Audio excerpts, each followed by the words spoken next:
we'll get started with our this first one of the spring semester. That's what we're in, spring semester.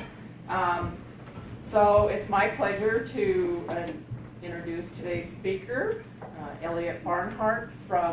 He hails from Broadus, Montana. As many of you might know, that's the heart of the Powder River Basin, and lots of coal around there, which must have sparked his interest. Because he started studying coal bed methane production as an undergraduate at MSU, and then he continued this research for his master's and PhD. He was also a member of the Bobcat football team, and he grew up on a ranch in Broadus, so they're all good things in my book. He works as a research hydrologist, microbiologist, at the USGS Montana-Wyoming Water Center in Helena. And he's also a faculty member at the Center for Biofilm Engineering at MSU. He also has some history with the Bureau of Mines. He's going to talk about an instrument that John Wheaton helped him design, so that's pretty cool. And before we start, I just want to announce that the biology... You want me to just do it? Yeah. Okay. So next week we have the Department of Biology speaker. His name is John Trapp. He has his master's degree in ecology. He's transferred to fire ecology, so he is presenting next week on landscape level changes with wildfires, climate change, and carnivores. And that will be actually on Wednesday. It's one of the only times we shifted it so that it can align with the restoration ecology class. So CBB 102, the notice just went out, but Wednesday, not Thursday. Okay, so put that on your calendar, and Elliott will listen to what you have to say. Thank you. Yeah, today I was going to talk originally about some biofilm work we did on the Clark Fork, but I switched topics to this because I thought, this is something that actually we started in the Bureau of Mines and Geology in Billings when I had an internship during the summer with John Wheaton and Liddy Meredith. And we've continued to work together to try to understand how microorganisms convert coal to natural gas while I was in school, and then now even in the USGS, we still have a big effort to try to understand this. So we're going to talk about that, and then this is the sampler that John and I developed. The one on the right is pretty low budget, but then it worked very well. And then I'll also bring Robert Hyatt up. He's from a local engineering firm here, Montana Emergent Technologies, and worked with them to revamp this sampling technology. Then if we have time, I'd like to get into some DNA analysis technology that we're also doing in the field. So I know in the USGS and the Bureau of Mines, we like to get out in the field, so this stuff will hopefully help do that. So first off, just to kind of set up foundation, anaerobic microbiology, microbiology without oxygen, and it's, sorry.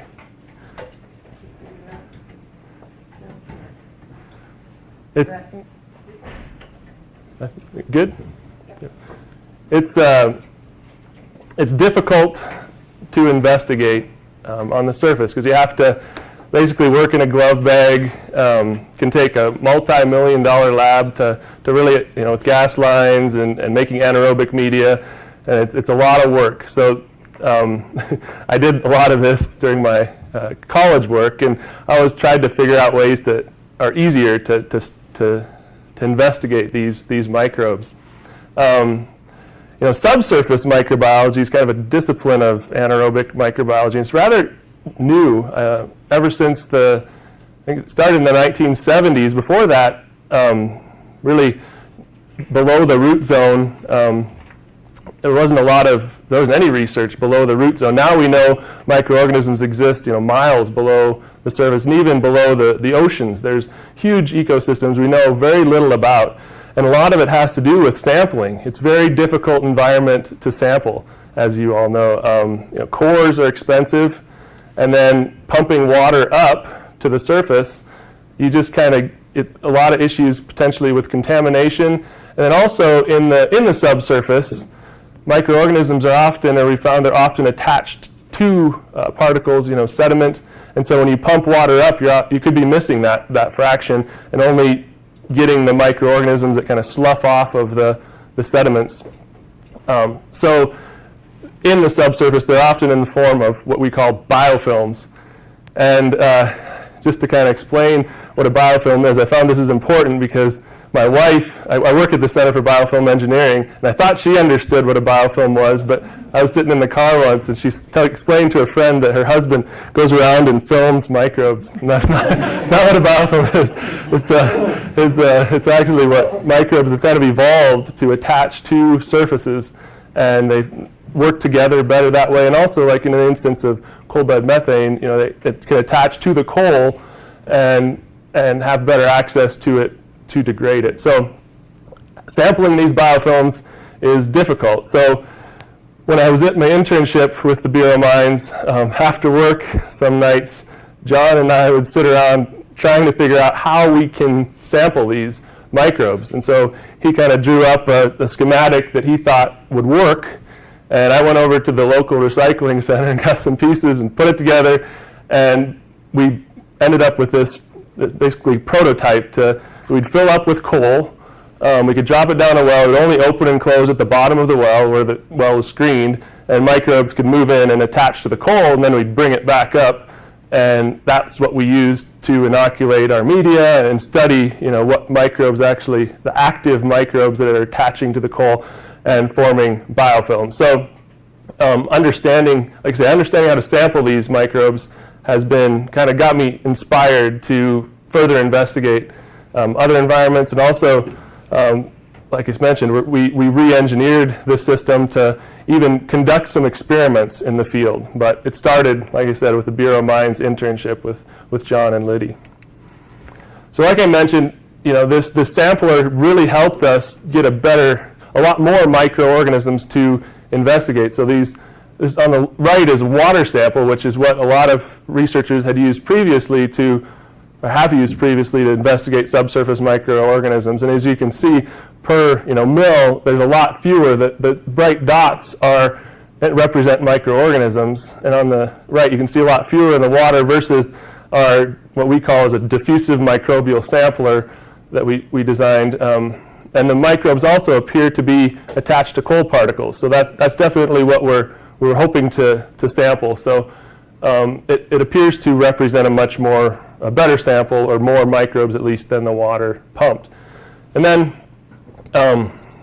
this is a picture of some SEM, scanning electron microscopy images, and some other microscopy images that are available. The microscopes are available at Montana State and the Center for Biofilm Engineering to use. And we looked at coal particles, and these were the microbes that were actually attached to the coal from the Powder River Basin from our diffusive microbial sampler. And it's just interesting to think about what they're doing. There's very little known about these microbes, and if you could figure out a way to enhance their coal degradation and create more methane, it could create a more sustainable energy source. So a lot of companies have been trying to figure out exactly who these microorganisms are. I don't know if you can see, but like these guys right here, which are wires that are attached to kind of a certain part of a coal particle, or these ones. If we can enhance their capabilities to utilize coal, it could generate a lot of energy. So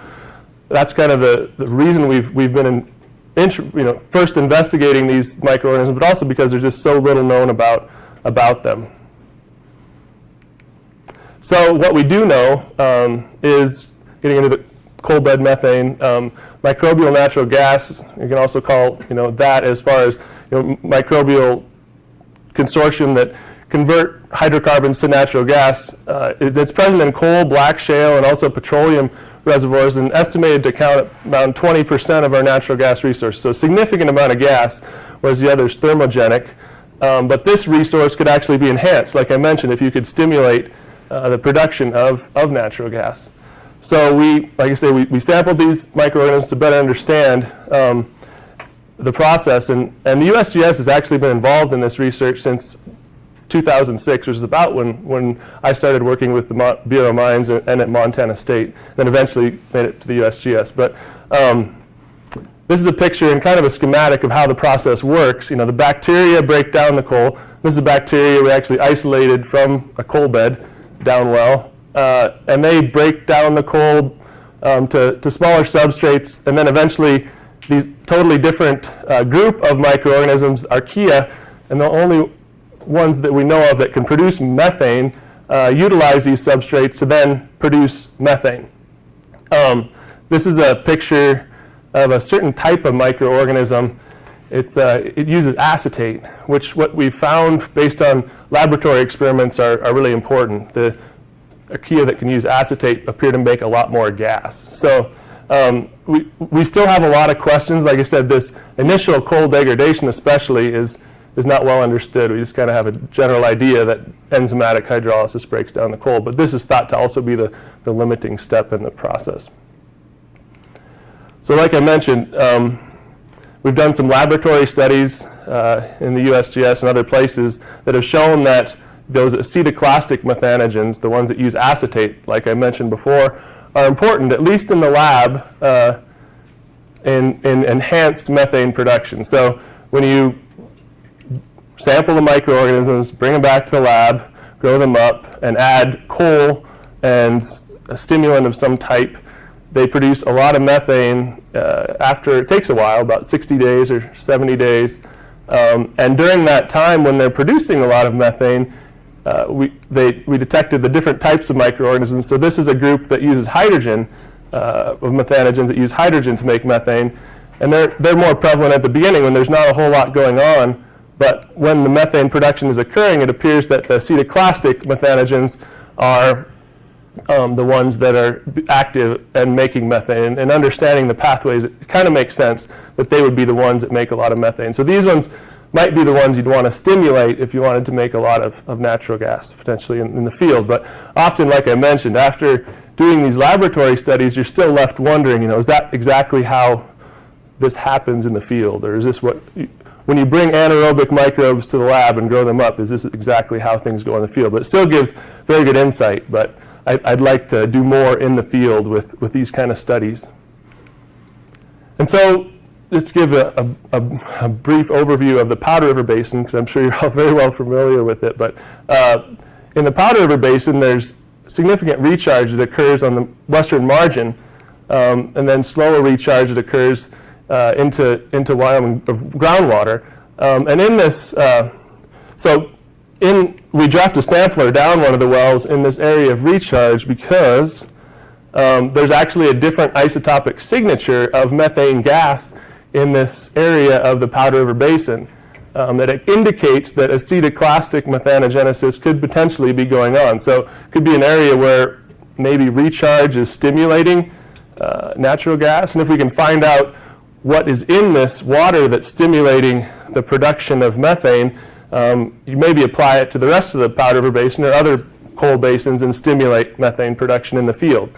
And this is a figure from one of Liddy's reports, but shows that in this area, so this red dot was where we placed our diffusive microbial sampler to try to figure out what the microbes potentially were being stimulated with.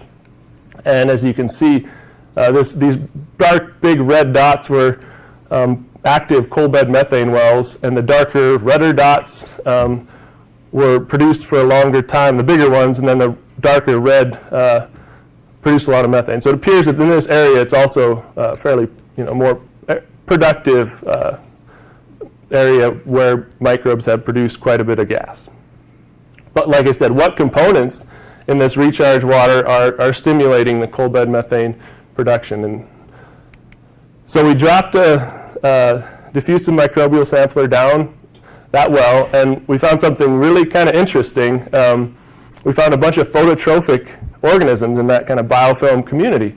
So potentially, we kind of formed this hypothesis that maybe algae or cyanobacteria are somehow getting into the recharge or into the coal beds, and somehow that could be the breakdown, or the algae are enhancing the production of natural gas or coal bed methane. So just because it's really strange, we've had since then we've dropped quite a few samplers down different wells, and we've never seen the level of trophic organisms. I mean, you think these microbes need light, but they seem to be doing something in the coal beds, and we hypothesized that potentially they could be stimulating methane production. So we wanted to investigate that further. And so we dropped our sampler down, brought it back to the surface, and inoculated media with yeast extract, which has actually been used by companies in the Powder River Basin to try to stimulate methane production. And then we also added dead algae cells that were left over from biofuel extraction. So kind of the leftover parts of an algae after the lipids have been removed for biofuels, just to see if it could enhance methane production. And sure enough, it did, and pretty similarly to what the yeast extract did. So, and just kind of as a schematic, we got similar levels as the yeast extracts. And then if you don't add anything, you don't get a whole lot of methane in the lab. So this kind of supported our hypothesis in a way by showing that algae or cyanobacteria potentially could stimulate methane production, at least in the lab. But how does this work in the field? So we also came up with this conceptual idea of utilizing algae in the Powder River Basin. Growing up there, when coal bed methane was booming, there were lots of ponds that popped up, coal bed methane ponds, where potentially these algae could be grown in the field and utilized for biofuel production, and then also the leftovers could be injected into the coal beds to stimulate methane production. And this would also sequester CO2, which somewhat creates semi-closed loop fossil fuel system. It also utilizes these coal bed methane ponds that were kind of more of a nuisance during the production. And this technology could potentially be transferred to other fossil energy substrates where microorganisms convert hydrocarbons to natural gas, give them a little something to make more gas. So we have a field site, the USGS does, that we'd like to really test this technology. Because like I said, you do these things in the lab, but you still wonder how this would occur in the field. And we've upscaled this test too recently. I don't have any slides on this today, but to a big reactor at MSU, and we still enhance methane production similarly to what I showed previously. So our next step, like I said, is moving to the field. And like I mentioned, we've got a field site near Bernie. I think it's the only known field kind of laboratory for microbial, just specifically dedicated for understanding how microorganisms convert coal to natural gas. And there's about five or six coal beds. And the one we'd focus on is the Flowers Gooddale is the one we've characterized. We've tried to get really good background levels of what the methane levels are there currently, and then also the hydrochemistry and the flow of the water, and to really understand what's there naturally. And then someday, if we decided to do an injection test, we'd know if the changes were due to the injection or if it was due to just natural conditions. So we got right now, actually, we got a device down well at the site that's it's telemetried, and we can check on the gas levels anytime we want there. And then, like I mentioned, we also are trying to figure out ways to do experiments in the field that would tell us whether or not this could occur under pressure and with natural gas background. So we've partnered with an engineering firm here in Butte, Montana, Emergent Technologies, to re-engineer this sampler to work and actually conduct experiments in the field. So it's it can stay closed, and we can hook up sensors, measure gas, take a sample, drop it back down. I was going to have Robert come up and demonstrate it just to wake everybody up, if nothing else. But it's been really interesting to work. Come on up to work with it, because one thing we didn't expect when we designed it to study microbes, but we also found that you can get actual gas quantity measurements down well, and we compared what we got with the diffusive we call this now the subsurface environmental sampler, and we'd like to eventually turn it into more of a laboratory, but because this could potentially replace some of the huge microbiology labs that are needed to study subsurface, cold degradation, but also bioremediation. There's a lot of things that this could be applied to understand processes in the field. And like I mentioned, it can actually get a quantity of natural gas or methane similarly to what standard methods used by Isotech use now. And even their new method, which is better for gas samples where the gas bubbles. We got a very similar reading with our total dissolved gas probe, but then this is the SES level. So it does a very good job of capturing gas and then also measuring methane. We could also get a water sample from a well with it, where a well that doesn't have a pump on it, for instance. So I'll let Robert explain a little more, but I think it has a lot of applications for many things. Sure. Well, 2 or 3 years ago, I'm listening to one of Elliott's lectures at MSU. He's talking about this anaerobic work he's doing and this cool sampler that he developed with John Wheaton. I said, wouldn't it be valuable to bring it back to the laboratory under anaerobic conditions so we can keep studying even further? And that was the original genesis. What we have here is stainless steel tube, an actuator up here that basically is just a linear actuator that moves a piston up and down. Turn on the light so we can Yeah. see. Oh, sure. Yeah. So we have a piston inside, sealed on either end, and inside of this piston, That's a good catch. this is what's left of the diffusive microbial sampler. We can load this with any sort of specimen we want, whether it's cold, maybe we want to put a yeast extract down, something completely inert down to the well. This goes together, and essentially when we exercise it, we hook it up to a long cable. I didn't figure we needed a 400-foot cable for today. So we simply plug it in. And you can probably see this. It's nice and slow. But it goes ahead and we would seal it in the lab in an inert environment. Sometimes we'll put inert water in it. Other times we'll just have air in it. Close it, and then when we get out in the field, we'll open it up and let it sit down the well. So now you can imagine, we'll let it sit for upwards of 90 days and let biofilms grow on the coal so you get a true representative sample of the colony down there. Sometimes when you grab water, you only get what's in the wellbore. What's really moving through that system and in what ratios, and can we try to grow it in the diffuse microbial sampler. The other area where this can be used, we're expecting to talk to quite a few people about, is anyone doing depth work, limnology, trying to see how water stratifies, say in the pit.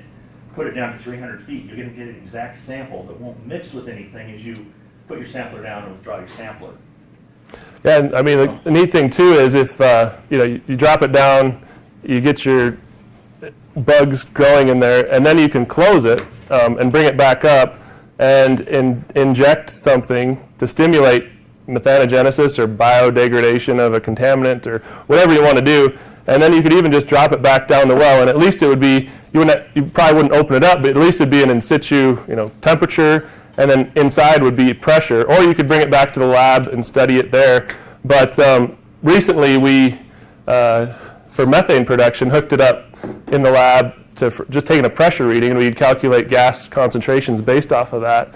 And so it's a little bit more non-invasive too than our previous ways of measuring methane production. So I'm excited to see what we find with it, but I know it has more applications than just coal bed methane. Right, so the other piece too, it separates from the actuator here as well. So Yeah. this can be removed. So if you have a sample in here you've taken, you separate it, you can put the sampler back down with a new collection chamber, bring it back to the lab and just match your fittings to what you want in the laboratory. So we currently use some high-end swage lock fittings and connect to it. And this can also, this piece here can become your reactor back in the lab. So if you want to grow further, you want to add extracts, add other nutrients to it to see how they behave, you're really doing a real-world sampling because nothing's changed from the field except what you've added. So. Yeah, and so based off the work I've done, this has made my work a lot easier. Now we're even working on a way to develop a battery-operated one, because one of the major costs that come into this are the cable to run all the way down a well to turn it on and close it and open it. But if you had a battery-operated one, you could drop it down and it would open and close at a specific time. and then bring it back different, closed. So yeah. And this is just a picture of an experiment we recently did where we injected isotopically labeled algae in the field and closed it and dropped it back down the well, and then we went back. We're going to go back and measure, the amount of methane increases later to show, that this could work in the field. And we've done this in the lab with isotopically labeled algae. I don't have time to go into it today much, but we showed that, the coal is being utilized instead of the stimulant itself. So we're increasing coal degradation rather than just stimulating it with a stimulant. So, and like I mentioned, it's a little bit more non-invasive than sticking a needle in a test tube and measuring the methane there. So now we'll switch gears a little bit, and I guess we've got a bit of time. So talk about some DNA analysis work that we did in the field. And this is also something that's fairly difficult. The technology these days, the DNA technology is crazy. And you can tell a lot about what's in a system. And like I showed the graph earlier about the microorganisms that were in our sampler, that was a DNA analysis looking at the DNA sequences to show what's there. Also interest, I know, statewide in eDNA analysis, and I've been involved with that a little bit on invasive mussels and other things that you can use to track in river systems. So this was, we got a grant funded last year through the Innovation Center in the USGS, and that's also what helped with the development of this sampler, to test DNA analysis at a stream gauge, a USGS stream gauge, to see if we could actually sample the water, analyze the DNA in real time, and beam a signal potentially someday. We weren't quite there yet, but beam a signal to satellite, similarly to what we do with stream gauge measurements. And I went to the innovation workshop last year in Menlo Park, and one of the directors was talking about trying to do this at a stream gauge, and I thought it was there's no way you could do this at a stream gauge in real time because there's so many steps that are involved. But I then reached out to a company, or I guess it's a nonprofit organization, MBARI, the Monterey Bay Aquarium Research Institute, and they actually have some machines, and I'll talk about them in a bit here. So we did a pilot study last year. And why would you want to do this? Like I mentioned, if you can detect an invasion of zebra or quagga mussels, for instance, in real time, it might provide an early warning system for when an invasion occurs, so something could actually be done and really reduce costs of remediation. But there's many more applications for this. You could monitor E. coli, or another microorganism we've been investigating is Naegleria fowleri in hot springs, which is actually can kill people. It gets up the nose, and it's a brain-eating amoeba, they call it. And the prognosis is pretty bad if you do get the infection. It's a really low occurrence of getting that, but we've been researching, the prevalence of that in Grand Teton and in Yellowstone with the CDC. So this would be a really nice thing to have available for early warnings, like when there's a high prevalence of these microorganisms as well.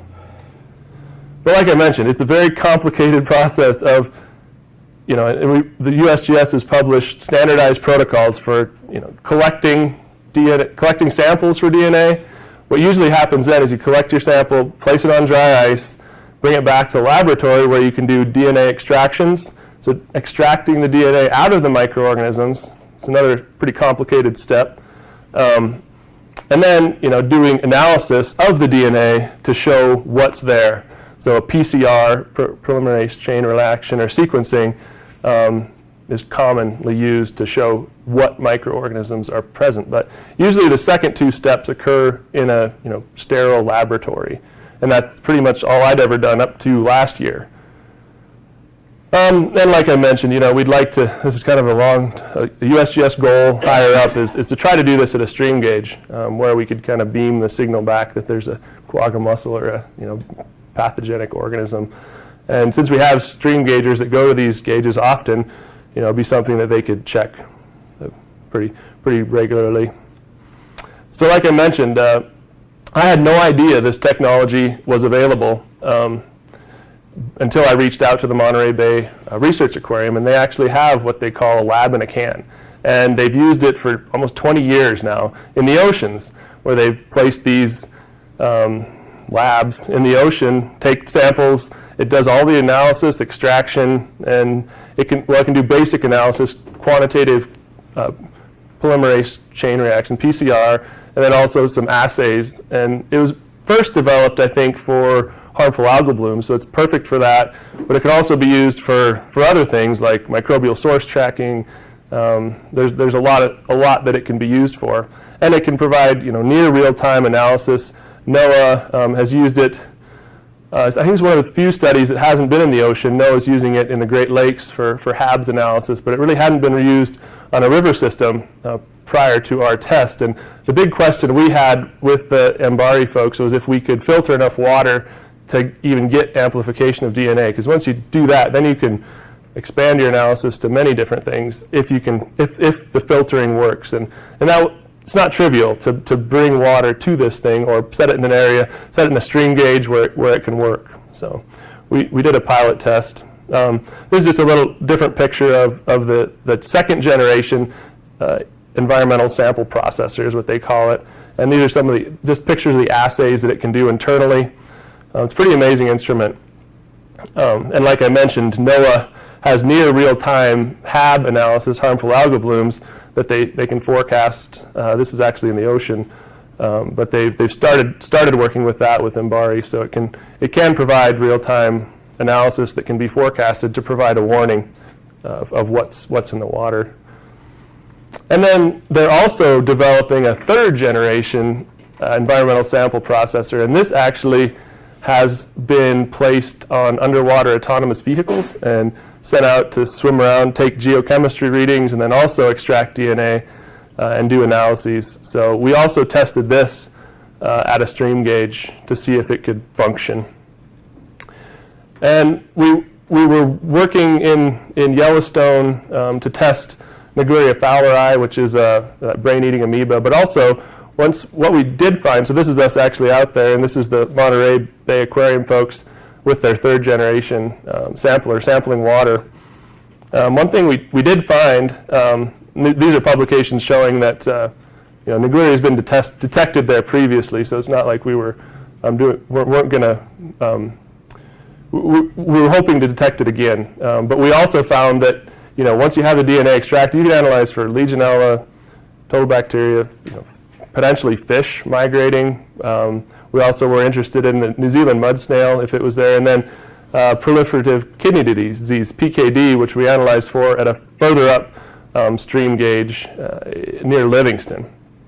So these are just basic results. Like I said, we just did this last summer, but one thing that we did find was both the second generation and the third generation samplers could definitely filter enough water to detect microbes and eDNA, and did around 10 liters per filter, and we collected around 40 samples. The second generation can collect around 200, I think, and then archive them, and it collects all the geochemistry data too. And I think, as far as we could tell, the ESP could function at a stream gauge, and so we were able to, we have analyzed some of the results. We didn't do any real-time analysis with this instrument. We mainly did let it do the filtering, and then we analyzed the filters in the lab. But I think the next step we're hoping to do this next year, if we can find funding, is do more of a long-term deployment where we leave it out there and see if it can function long-term. And one thing we were able to detect is the New Zealand mud snail at one of the stream gauges. So, and so far our results compare very well with the standard analyses that were done alongside the ESP. So we're hoping to keep continuing working with MBARI to further test this and hopefully help out with other issues that are in the state. But kind of coming full circle, eventually we'd also like to work with MBARI to kind of utilize the real-time DNA analysis technology, potentially even in one of these subsurface samplers, so we could collect analyze samples down well. It's a long-term goal, but we do have a proposal out to try to do that. And there'd be several advantages, especially in certain remote areas where you don't get to visit very often. You can understand what's going on down well in real time, but then also in sites that have very contaminated water. I know one of our collaborators works, I think, at Oak Ridge, uranium contamination, but even, here in Butte, where you wouldn't have to necessarily have the hands-on analysis, but have a robot analyze the samples for you, do the DNA analysis, either down well or other places. And BARI is very interested in that, and they've actually thought about it previously. So we're hoping to keep doing this work and kind of bring everything together, and maybe even better understand how coal's degraded with one of these things. So there's a lot of people involved in this project. This is the list of folks that worked kind of with the stream gauge detection with DNA at the Monterey Bay Center for Disease Control, USGS. And then a huge list of folks that have been involved in the coal bed methane work over the years. Now, like I said, I couldn't thank the Bureau of Mines enough for letting me do the internship, and John, Liddy, Simon, Clay, others, were just great to do the work there, and it's been really fun to collaborate with them, and we hope to keep it going into the future. So, with that, are there any questions?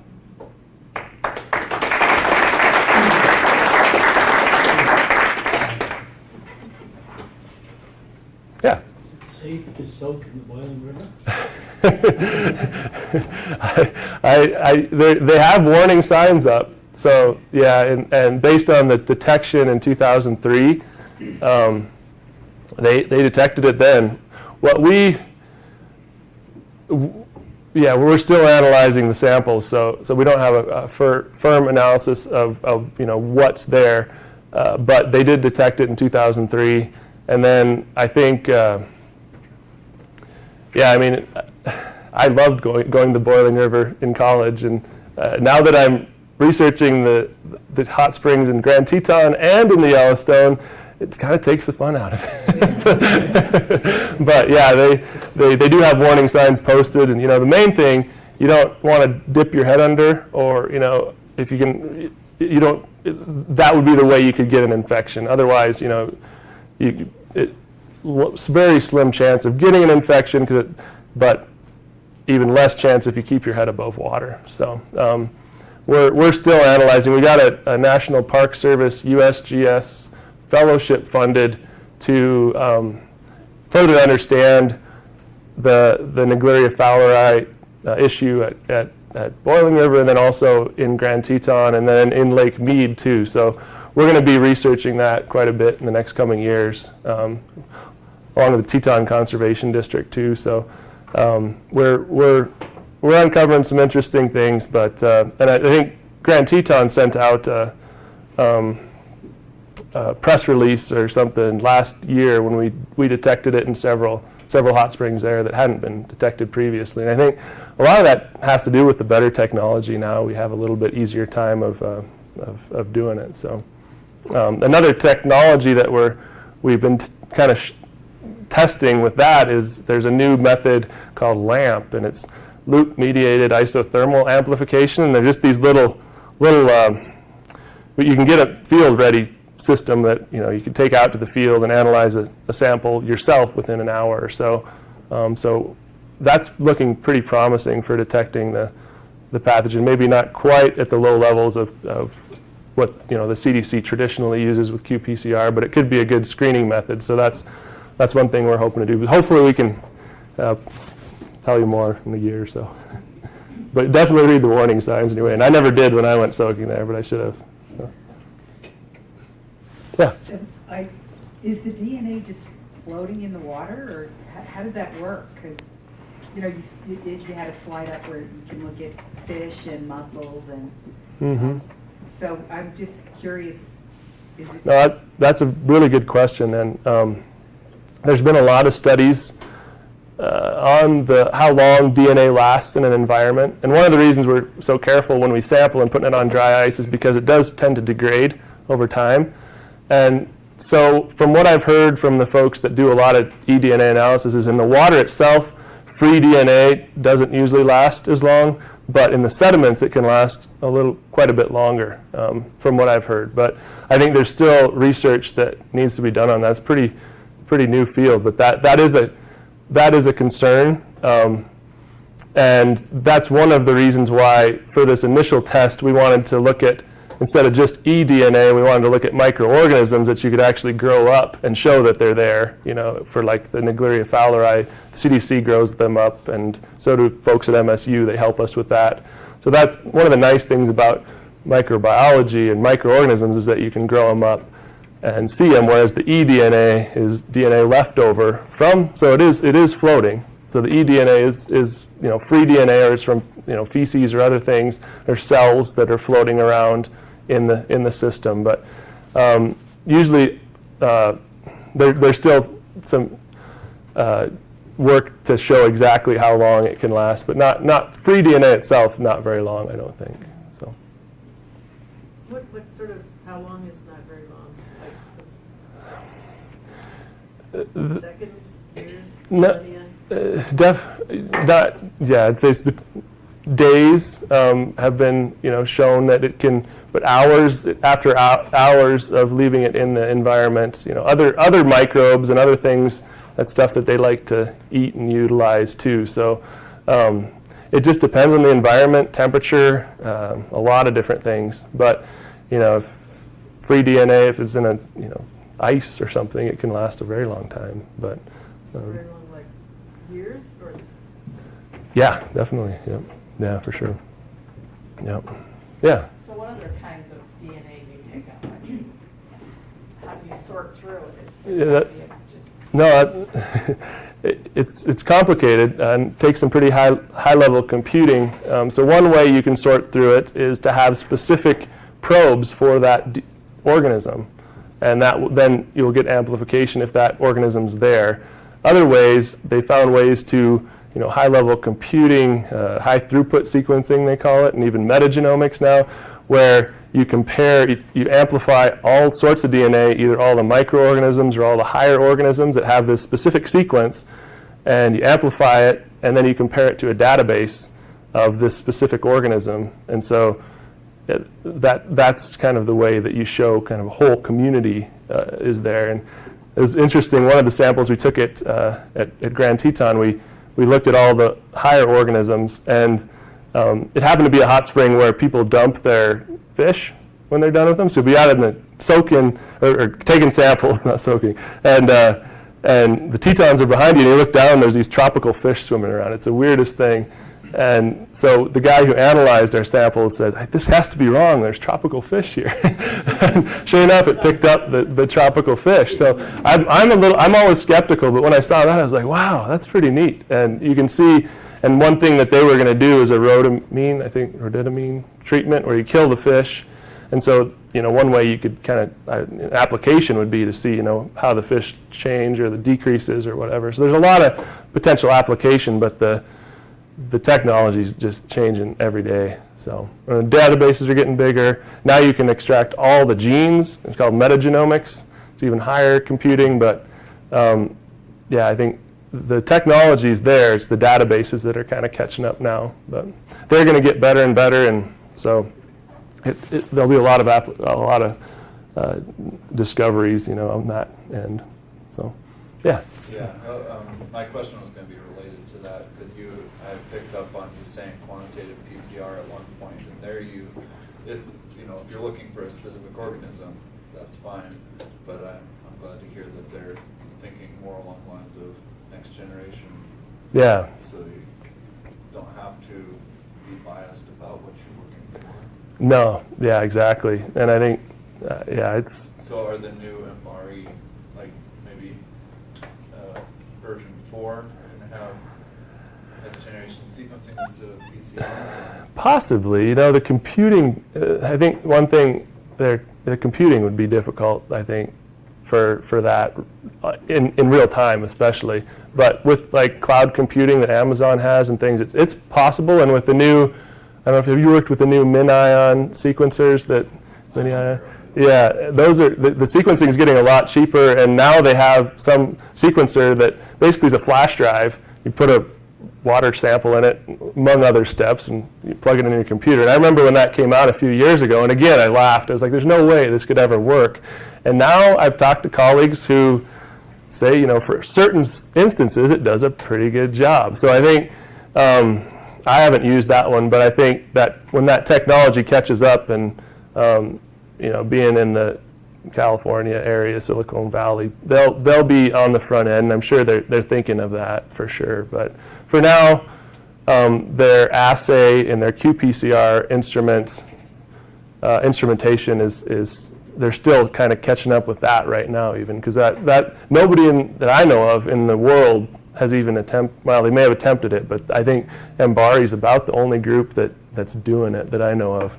And they've got these things. And that's why they have these things in different areas of the world, because I'm pretty sure I didn't know about any other ones before I worked with them. But I think you'll see this technology come more and more and become more and more available in the coming years for sure. So just grabbing a sample and pushing a button and having something analyze it, it's not too far away. The star or the tricorder. Yeah, I was going to say, making it like a Yeah. So could you tell us what's going on in those 4 pictures? Oh, yeah, so these are some colleagues from MSU, and this is actually out at our field site. This is some water we pumped, and you can kind of see a few bubbles in there. It's Matthew Fields. He was actually my main advisor in grad school too, but now we work together on quite a few projects. And so he's just looking at water, looking at the bubbles. And in the other picture, Robin Gerlach is pumping quite a bit of water. And one of the issues at our field site is the coal beds are pretty tight, so we have trouble getting a lot of water out. We got a specific Bennett pump that pumps slow and gets the water. And so what he's doing there is collecting water for a big reactor that we ran back in the lab. It's a big chunk of coal, and we inoculated it with microbes from the field site. And then it was a 200. How many liters is in that? Several hundred. Yeah, several hundred. Yeah, it was big. It looks like, and actually I got a picture of it. Big bell chamber. Yeah. Yep, there it is. So it's a big one. And we stimulated methane production, and it worked pretty well. It's at MSU. And so we're upscaling, but still, even after this huge experiment, it is the next step. But we'd like to then, go to the field and show that it works there. So we've kind of upscaled, and the next step is actually going to our field site and testing, algae as a stimulant. So yeah, that's what he was doing in that picture. And then, sorry, these are extra slides. And these are just grad students having fun in the bottom. They're really, really good graduate students. And one just got a PhD, and the other's on her way. So they've been a real pleasure to work with on this. There's some really good graduate students at MSU that have been on this project. Yeah. Does your sampler preserve pressure when you bring it up, and is that an important parameter in your? Very much so, and now it does actually. And so then you could bring it, like I said, you could bring it back under pressure and do microbial experiments, or else one way you can relate that to gas production as well. And so if you stimulate something, you can measure the pressure and see how the pressure increases. But yeah, that's very important to be able to do. You can also take, like I said, you can take water samples or gas samples and analyze them with a GC, and we've done that before too. But yeah, pressure is really important. I think this last round we went out, everything seemed to work pretty well, maintaining pressure all the way from the field to the lab. But so that was the first time we'd really done that, and that was a few months ago. But definitely an important parameter to measure. The actuator is good to somewhere around 500 psi, but the chamber can handle somewhere over 1,000 psi and hold it indefinitely.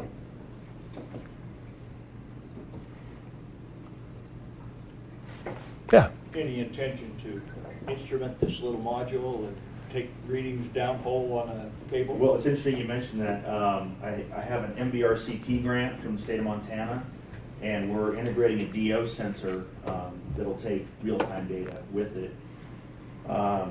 Elliott and I are looking for more grant funding. One of the things you can imagine when you're downhole in a well is you've got all the water from there to the surface that is not representative.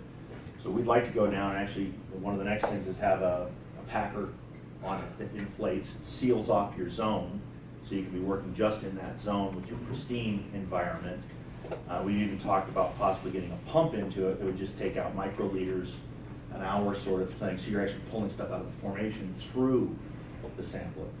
So we're looking for funding, if you guys know of any, so we can keep enhancing this and make it more valuable to researchers in a lot of different fields.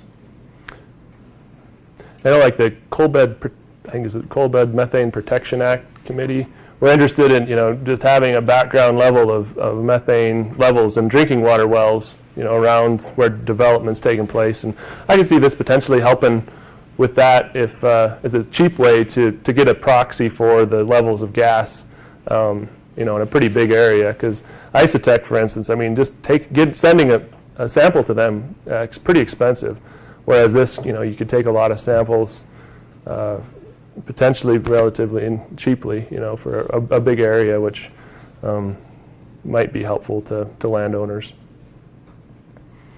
So, any other questions? We're good. Thank you.